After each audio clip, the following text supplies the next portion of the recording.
Quand il parlait de lui, tard dans la nuit, il ne parvenait plus à l'appeler Jean-Claude. Il ne l'appelait pas Roman non plus. Il était quelque part hors de la vie, hors de la mort. Il n'avait plus de nom.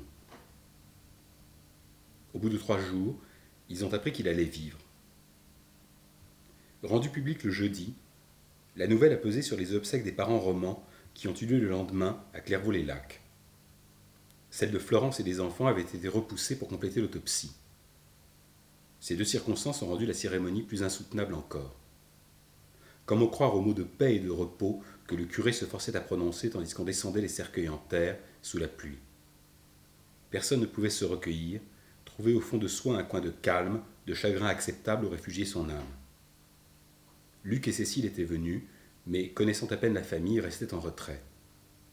Les visages rouges, rugueux de ces paysans jurassiens portaient la marque de l'insomnie, des pensées de mort, de refus et de honte contre lesquelles on ne peut pas lutter. Jean-Claude avait été la fierté du village.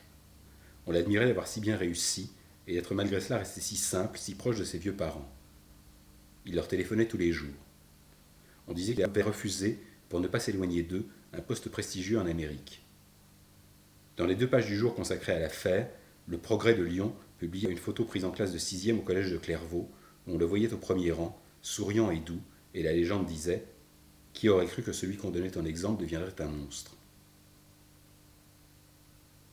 Le père avait été abattu dans le dos, la mère en pleine poitrine. Elle, à coup sûr, et peut-être tous les 2, avaient su qu'ils mouraient par la main de leur fils, en sorte qu'au même instant, ils avaient vu leur mort, que nous verrons tous, qu'ils avaient atteint l'âge de voir sans scandale, et l'anéantissement de tout ce qui avait donné sens, joie et dignité à leur vie. Le curé assurait que maintenant il voyait Dieu. Pour les croyants, l'instant de la mort est celui où on voit Dieu, non plus dans un miroir obscurément, mais face à face. Même ceux qui ne croient pas croient quelque chose de ce genre, qu'au moment de passer de l'autre côté, les mourants voient en un éclair défiler le film entier de leur vie, enfin intelligible.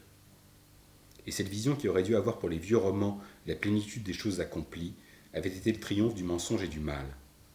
Ils auraient dû voir Dieu, et à sa place ils avaient vu, prenant les traits de leur fils bien-aimé, celui que la Bible appelle le Satan, c'est-à-dire l'adversaire.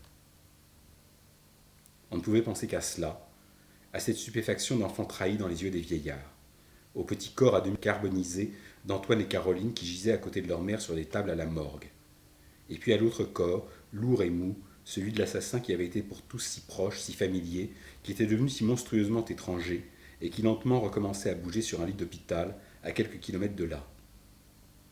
Il souffrait de brûlures, disaient les médecins, des effets des barbituriques et des hydrocarbures qu'il avait absorbés, mais il devait reprendre pleinement conscience pendant le week-end et serait dès le lundi en état d'être interrogé. Juste après l'incendie, quand on croyait encore à un accident, Luc et Cécile avaient prié pour qu'il meure. C'était pour lui alors. Maintenant, ils priaient pour qu'il meure, mais c'était pour eux-mêmes, pour leurs enfants, pour tous ceux qui vivaient encore. Qu'il reste lui, la mort fait homme dans le monde des vivants, c'était une menace effroyable, suspendue, l'assurance que la paix ne reviendrait jamais, que l'horreur n'aurait pas de fin.